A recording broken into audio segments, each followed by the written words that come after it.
second competitor is Jason Smith. The title of his speech is "Life Without TV is a Bunch of Crockadoodie." Life without TV is a bunch of crockadoodie. Jason Smith.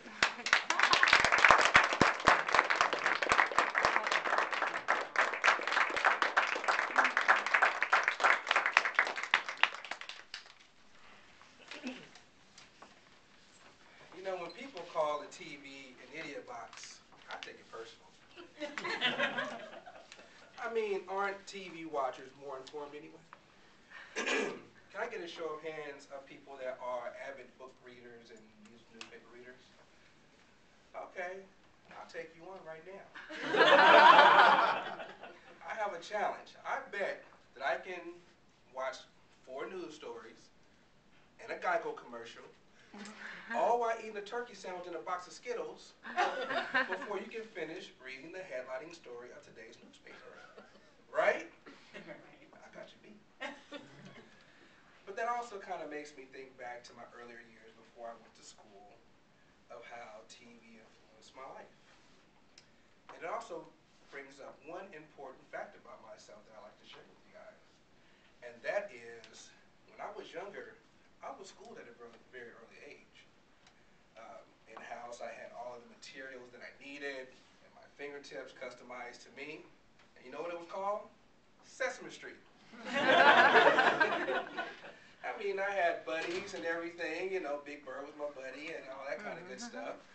But see, you got to understand, in my neighborhood, it was a little rough. So, you know, we had a lot of Eddie Haskells, and they weren't leaving it to Beaver. Okay?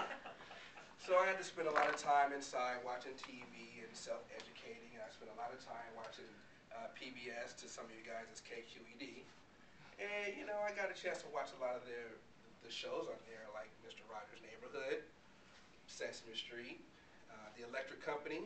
And, well, speaking of Electric Company, I don't know if you guys have seen it, but they had a small section in there where they had a group of detectives that would always go and solve problems. That was my favorite part of the whole show.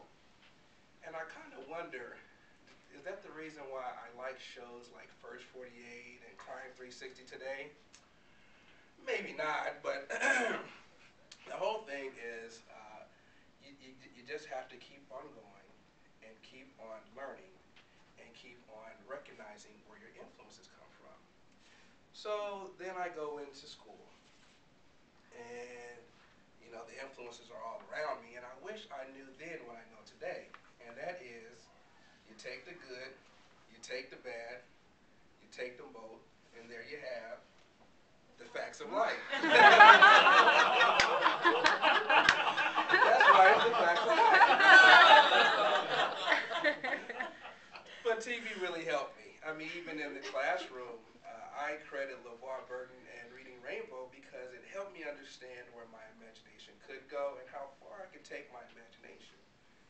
Likewise, in the social scene, on the play yard, I really used it to my advantage.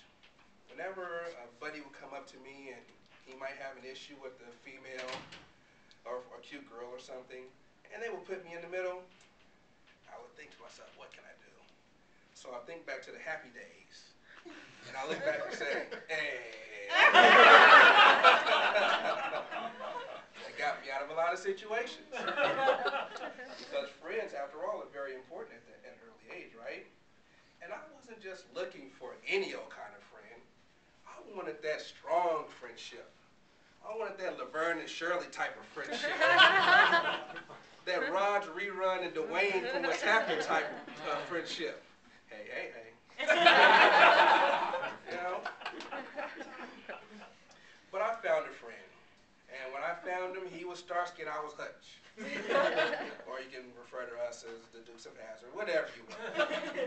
But we would run around and have fun together and explore things together, and, you know, like naturally in class we would sit together. But not quite naturally would we always get in trouble together.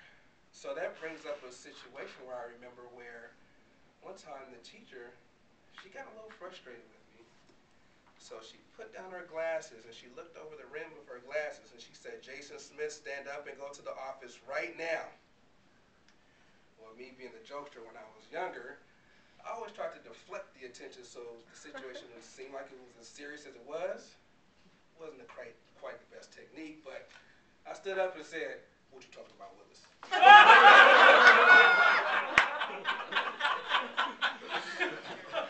So, needless to say, I got sent to the office and I got in trouble at home.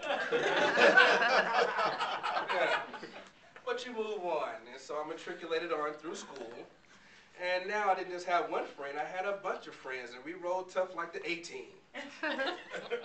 But there brought more challenges in junior high. Like when Ingrid Marcel asked me to go to the movies. And, I thought that was a good thing, but, I didn't know what to say. I mean, she was in 8th grade and I was in 7th. What a huge age gap. So I thought, needless to say, the Fonz trick wasn't working anymore, so I had to come up with something new, and I realized, hey, now I'm playing a dating game. But then I said, for me, this is not a Mork and Mindy type of relationship here. I guess I'm playing the love connection. But unfortunately, Chuck Woolery was nowhere to be found because she used me.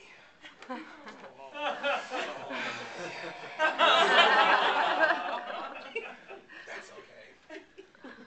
But as time went on, I went on to high school and experienced really good times in high school. And just like JJ from Good Times, high school was dynamite. I went on to become homecoming king, which I really enjoyed. And I thought back at that point of the different influences that got me there. And I also thought about the influences that TV played in my life. And you guys might start to think about the influences that TV might end up playing in your life. I am actually now a lifelong giver to KQED and PBS. And that is the main reason why I do that is because I want to kind of give back and I want to pay it forward. So I urge you, think about